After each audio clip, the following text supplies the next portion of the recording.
प्रिय दोस्त नमस्कार प्रणाम।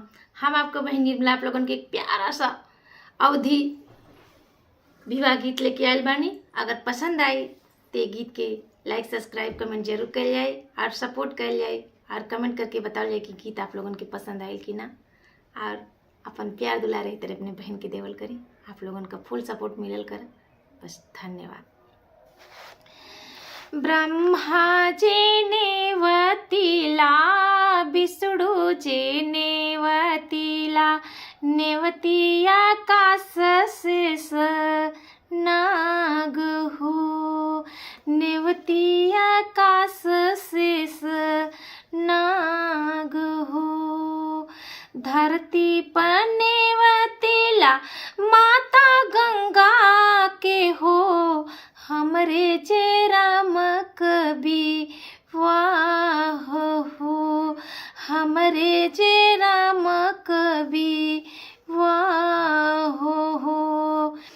साजी बारात चलिल राजा दशरथ अरे साजी बाराती चलिल राजा दशरथ राजा जनक जी के द्वार हो अरे राजा जनक जी के द्वार हो।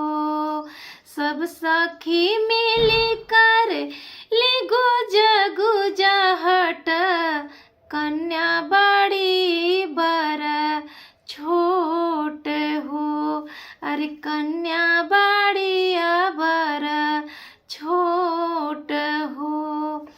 इतनी बचन जब सुनली सीता रानी उठले लहंग झराई हो अरे उठले लहंग झराई हो। कंगन तोड़ली कलश ढार कवली हो अरे गजमोती चौका गाड़ी हो अरे गजमोती चौका गाड़ी हो। आपन पोथिया रहम कर पंडित नहीं करब आपन हम भी वाह हो नहीं करब आपन हम भी वाह हो। इतनी बचन जब सुन राजा रामचंद्र सुन सिया जहाँ मार हो सुन सिया जहाँ मार हो। छोट से बड़ा हम होइबे सीता हो जो कुल रखबुहा मार हो जो कुल रखबुहा मार हो। इतनी बचन जब सुनिली सीता रानी चलले लहंग फहराई हो चलले लहंग फहराई हो।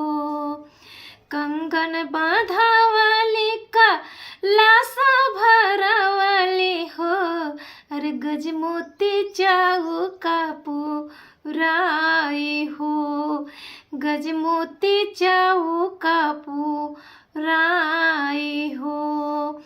आपन पोथिया बिचाराए पंडित अब हम करबै विवाह हो अब हम करबै विवाह हो अब हम करबै विवाह हो। ब्रह्मा जे नेवतीला विष्णु जे नेवतीला नेवतीला धरती आकाश हो नेवतीला आकाश शेष नाग हो।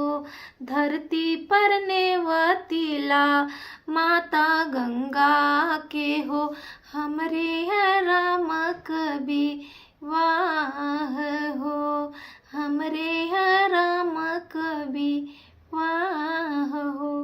दोस्तों अगर पसंद आए तो गीत कमेंट जरूर कल जाए, अगर कहीं गलती हुई तो ओके कमेंट करके बताओ जाए, ओके हम सुधारने का प्रयास कर और आपके एहू से अच्छा गीत सुनाए। आप लोगन से रिक्वेस्ट बा और नमस्कार।